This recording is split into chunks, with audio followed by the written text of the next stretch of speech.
got the horse right here, the name is Paul Revere, and here's the guy that says if the weather's clear, can do. Welcome back to my channel on Vegas Stories. I put these stories together based upon my time here in the city of Las Vegas.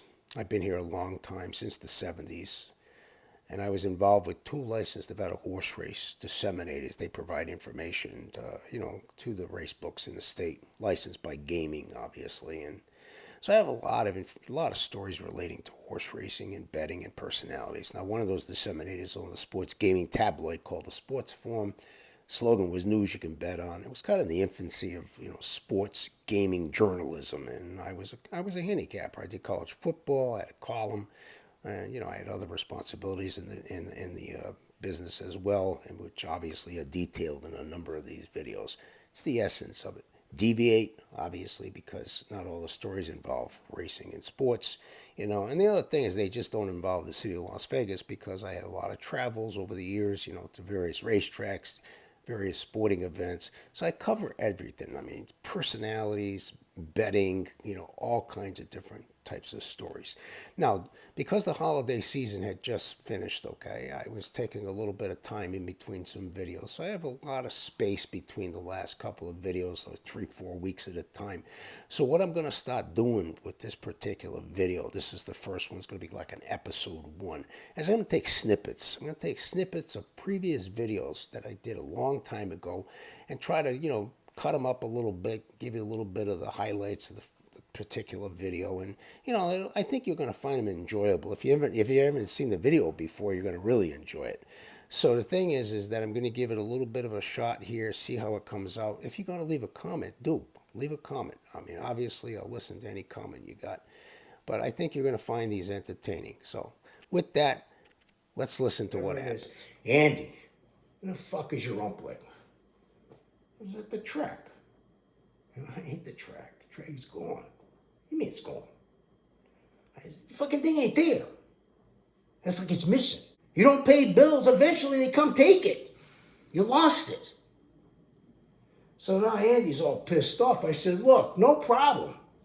I said, you just got to get that truck back and get it in that frickin' park before tomorrow, because the racing starts tomorrow, Andy, and I got to have that uplink in there. So Andy does the research, and evidently he locates the location. He goes, I got it. I says, good, I'm glad you got it. I says, now you got to get it out of there. He said, but the gate is locked. It's like after 5 o'clock. I said, Andy, hop the fence, get the truck, drive it out. Guy hops over the fence. Oh, you didn't understand. They got a couple of dogs in there. You know what I mean? Protection dogs. Well, these dogs, unfortunately, were Dobermans. I don't know if you know about Dobermans at night, but if it's a little chilly, they're going to nap. German Shepherds, they love the cold. They're up there like, come on, we'll get you right away. Dobermans are like, we'll get you when we're ready. He goes over the fence, takes about 6 or 8 steps. Next thing he knows, they're up. They're up. And they're prancing around, and next thing you know, there's 2 big dobies looking at Andy. Andy's looking at the dobies. You know what? His instinct said, turn the frick around and get back over the fence. Well, he does. But the dobies, they hit him. They hit him right in his butt. And they kind of tore a little bit back there. You know what I'm saying? They kind of, grabbed it there, grabbed it over there. Blood's gushing. He's got some cheeks hanging. Next thing you know, Andy's got to go to the hospital. He says, look, you got to go back. You got to get the damn thing. He says, you got to be insane. I'm not going back there with those Dobermans. I says, no. Here's what you got to do. Andy, stop off at the market, get a couple of frozen steaks. He says, what? I said, a couple of steaks. Frozen. Don't get them fresh. Frozen. And you get those steaks, I says, and when the dogs, they come at you, or they're out there, you throw the steaks. Sit tight. Don't move. Wait till they grab the steaks. They will. If you don't move. Needless to say, they grab the steaks. They're off. Andy gets in the truck. He's got the key. He's out. crashes through the gate. He's there at Golden Gate. Problem solved. Now, I'm going to give you a different type of name as a property. I'm going to give you a different racebook manager's name. Only kind of like, I just don't want to piss anybody off. I don't need anybody calling me at night telling me my lights are not working right or something like that. I don't need any shit. So the bottom line is this, okay? We're dealing with a hotel called the Algiers. And we're dealing with a book manager named Benny. Because Chucky, our boy, who's in charge, I don't know if anybody realizes, but the guy who's in charge of the live broadcast signal, he has total control as to who can take it and who can not take it. It's all with a little piece of equipment called a decoder. It descrambles the signal. You're able to put it up on the TV monitors, okay? And my boy Chucky, he's in charge. He's got the fickle finger of fate. You know what I mean? You're on, or you're off. This guy at the Algiers, okay? The guy was giving him some shit on some of his bills that he had, I don't know, newspapers, or maybe it was the parlay betting cards. Man, who the hell knows what it was, but it was an issue. So my boy, Chucky, with his little thumb, he had the ability to shut him off. 5 minutes before the start of racing,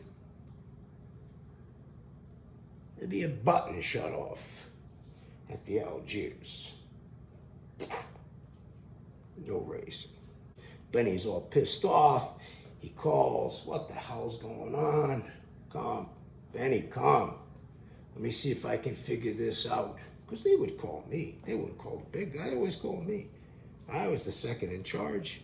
I answered the phone. That guy didn't answer phones. I answered the phone. I did all the shovel shit. But see, we had the audio service too. Now, what the audio service is, we had a microphone in the office that we were able to switch the switch on, and everybody and all the race books in the state of Nevada, they could hear what we had to say. We were in charge of the audio. At 5:01 in the afternoon, we would tell people what locations had a problem with the signal. And the Algiers name come up. So the Algiers is just basically, flipping their thumbs around. They don't have any business. Everybody left. So I drive down, I go in the office and I talk to Benny and I say, hey, Benny, I'm sorry, you got a problem down here, right? He goes, yeah, no shit. And I scratch my head a little bit and I says, Benny, sunspots. What? Sunspots. What the fuck is that? He said. I said, terrestrial interference. Have you heard of the term? You gotta look it up. Because what it means is that something happens out there that causes the product not to come down, and you're the guy in your property that's not picking the product up because the sunspots are screwing up with the signal. He said, they're getting it across the street. They're getting it down the street. I said, Benny, the sunspot has a footpath. And it just happens to come right around your property. That's it. It don't go down the street. It doesn't go across the street. It's right here. I don't know what to tell you. It's just you. All of a sudden the Algiers, it kind of paid all its bills. Wow. Well, they had a little success with the signal because the signal, all of a sudden, the sunspots went away. They went away. And I'm trying to ask you, I just paid these fucking bills. The next thing you know, the signal's on again. I said, Benny, it's karma. You basically gave yourself good karma. As I told you when I left, okay? If you get good karma, good things happen. And in your case, everything's taken care of. What we did as a company, all right, because we were always monitored by the Nevada Gaming Control Board. They oversee everything in the gaming business around here. They're kind of like the police and maintenance type of thing. If you do something wrong, they're going to slap you on the wrist, or they're going to maybe take your license away if it's real bad. So we did one thing a little better. We figured, if we're going to have our offices and they're going to be new, let's go in their area. Let's just go in the complex they're in. If you're going to kind of investigate us, this way you don't have to take a car. Just walk over. You mean you can raid our place and just come from your building? We had a staff that basically was 24/7. The person that worked at night, okay, the night shift, like the 12 to 7, 8 o'clock in the morning shift, that guy didn't have a lot to do. If you're familiar with these buildings on Maryland Parkway, okay, they're glass. It's all glass. It's one of those things where, you can see out during the daytime, but at nighttime, it's a little tough to see out. I mean, you got to put your face near the glass to kind of see a little bit. But, if you're outside the building at night, you got a whole view of everything. I got my night guy there. His name was Charles. I called him Chucky because I like the name Chucky. I had Chucky as the last boss. This guy was my man. He was my guy. Here's what happened. On one particular night, okay, my boy Chucky, that was at the building, okay? Well, he was a young guy. I mean, he was in his 20s. I mean, he was young. That's why he worked the night shift, and he had a girlfriend. I called the girlfriend up to work midnight, you know what I'm saying? Okay. And evidently, Charlie, he decided to go in a back room with his girlfriend. No problem. He's there. He's trying to kill some time. I understand what he was doing. So, they got security in the parking lot. The gamers over there. They got everybody walking around. Next thing you know, the next day, I come to work. And right away, there's a note. Call the gamers. They want to talk to you. They said, hey, just want to let you know. Your night guy last night, well, he came out of the building. We saw him. He was like completely nude. They happened to add that he had a massive erection. He had a massive erection. He's coming out and he's doing a bunch of shit, but we can see him. So I said, and you looked? You should have turned away. This might be action. I'm becoming a licensee. And I said, well, it would be if he didn't handle the issue. But let me tell you, when I got in the morning, there weren't any problems. You know why? Because Chucky handled the issue. Hell, he was doing back there in the back room with his girlfriend.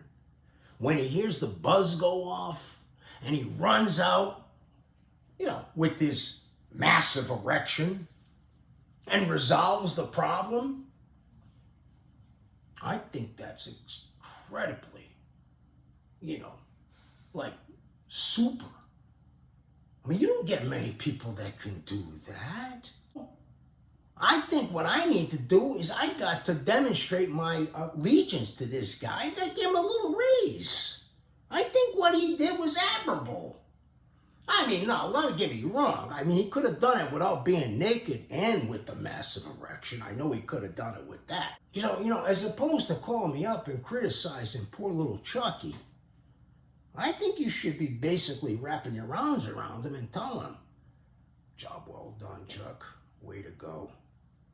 Putting business in front of everything else. The ability to multitask. The ability to put fires out under the harshest of circumstances. You understand where I'm going with this? I said, you're right.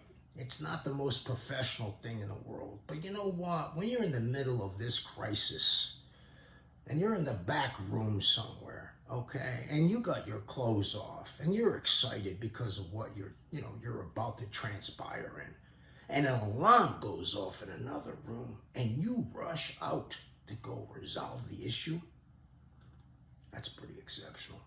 You got to admit that's pretty exceptional. A lot of guys wouldn't have done that. Well, that concludes episode 1, that I took the first 3 videos from way back when, did some snippets on it. Hopefully you really enjoyed those particular little pieces that I put together. If you did, hit the like button. I can always use that. Get time, subscribe, that'll do wonders for me. Obviously you're in my family, give you a big hug. And I'm always welcoming new subscribers. I think that's a wonderful thing, okay? So once again, as I said a little earlier, I'm going to provide these as fillers in between, stories that'll be like brand new, things you haven't heard before. And so obviously you have a little more continuity as you go along, okay? Plus these are really neat because, you know, they kind of get to the chase of everything and you can follow it a little easier. So once again, if you like it, hit the like button, come back, you know, I'll give you another one. Take care. Have a good day.